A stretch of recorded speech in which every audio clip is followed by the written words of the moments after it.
C'est le plat convivial star de l'hiver et vous en avez sûrement fait à répétition depuis des mois.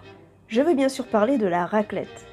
D'ailleurs, vous en avez fait une hier avec vos potes et comme d'hab, ça ne loupe pas, vous avez des restes. Or, aujourd'hui, vous recevez votre famille à manger. Qu'allez-vous donc bien pouvoir faire? Bah, refaites une raclette. Allez, salut et abonnez-vous!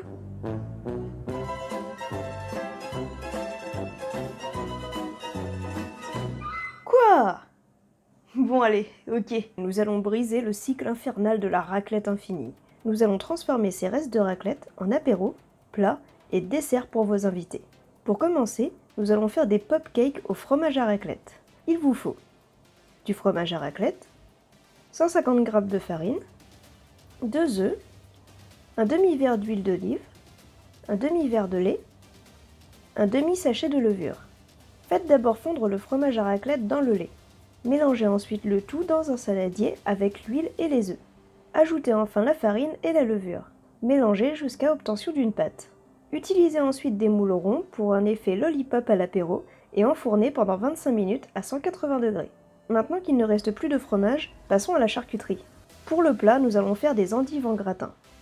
Pour cette recette, il vous faut vos restes de charcuterie, des endives, de la crème fraîche, de la muscade râpée, de l'huile d'olive, du sel, du poivre, de l'emmental râpé et vos restes de vin blanc. Oh, ne faites pas les innocents, il reste forcément un fond de vin blanc de votre raclette d'hier. Coucou! Pour commencer, rincez et effeuillez les endives. Puis faites-les cuire dans un wok avec l'huile, le sel et le poivre. Déglacez ensuite avec votre fond de vin blanc et ajoutez de la crème fraîche et de la muscade. Laissez mijoter quelques temps, puis versez le tout dans un plat allant au four. Ajoutez ensuite vos restes de charcuterie, mélangez, puis recouvrez de fromage râpé. Vos popcakes doivent être finis entre temps. Sortez-les du four et mettez votre gratin à la place pendant 30 minutes à 180 degrés. Plus que le dessert à faire et il ne reste plus que le surplus de pommes de terre déjà cuites à écouler. Pour ça, on va se tourner du côté du Québec et réaliser des bonbons aux patates au Nutella. Pour cela, il nous faut vos pommes de terre, du Nutella et du sucre glace. Épluchez et écrasez vos pommes de terre cuites dans un saladier. Ajoutez ensuite beaucoup, trop de sucre jusqu'à obtention d'une pâte lisse. J'interromps ce programme pour mettre en lumière un complot mondial. Ah, vous croyez que le Québec pardonnait quand on faisait des blagues sur eux, quand on riait de leur accent? Il n'en est rien. Dans l'ombre, le peuple du Québec fomentait sa vengeance. Et la voici. Recette ratée d'influenceurs cuisine, vague de diabète fulgurant, les bonbons patates ne cessent de faire des dégâts et de détruire des vies. Caché derrière cette arme à l'apparence innocente, le Québec attend que nous soyons tous affaiblis pour conquérir le monde. We'll be coming at you hard.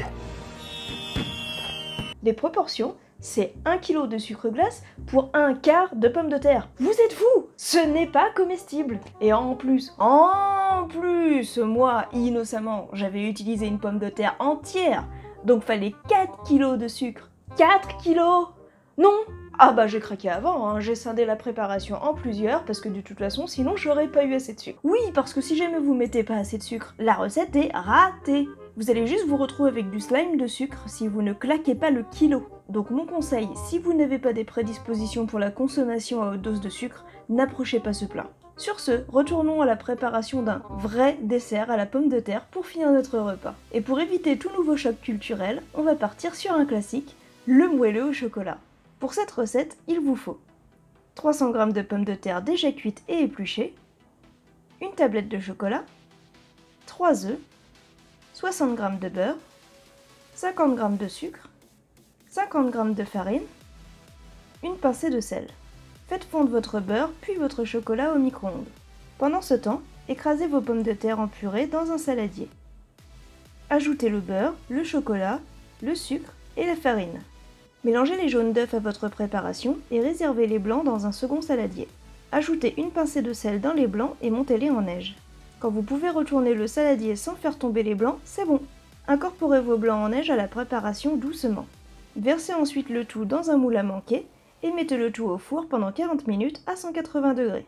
Et voilà, vos restes de raclette changés en repas prêts à recevoir vos convives. Il ne vous reste plus qu'à déguster. I am inevitable. And I am Viva.